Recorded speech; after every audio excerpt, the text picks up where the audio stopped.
हे नाथ, प्रदेश जाने वाला इंसान बस अपने परिवार के लिए 2 वक्त की रोटी और थोड़ा सा सुख ही तो जुटाना चाहता है। फिर ऐसा क्यों है कि कलयुग में अपनों की खुशी के लिए घर छोड़ने वाला इंसान खुद अंदर से इतना अकेला और खाली हो जाता है?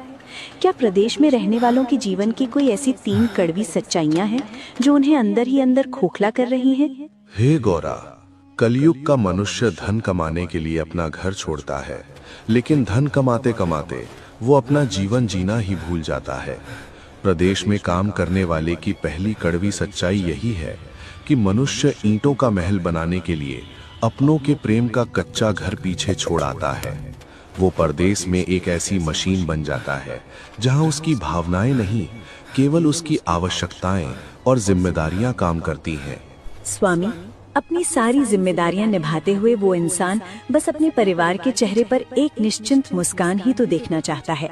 फिर ऐसा क्यों है कि कलयुग का ये इंसान सारी उम्र दूसरों का भविष्य संवारने में लगा रहता है, लेकिन उसके खुद के हिस्से में केवल चिंता और गहरी उलझन ही आती है? यही दूसरी सच्चाई है पार्वती।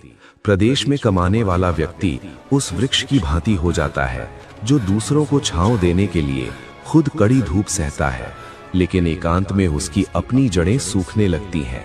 वो मीलों दूर रहकर अपने परिवार को सुख सुविधाएं तो भेज देता है, लेकिन उस धन के साथ अपना वो समय नहीं भेज पाता जिसकी उसके अपनों को सबसे ज्यादा आवश्यकता होती है।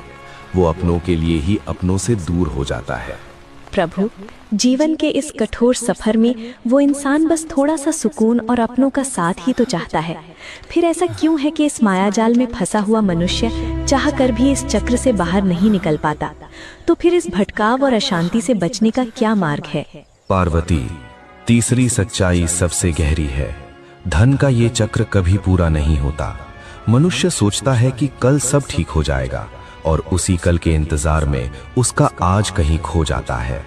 इसका असली अर्थ और इस अशांति से बाहर निकलने का मार्ग सीधा नहीं है।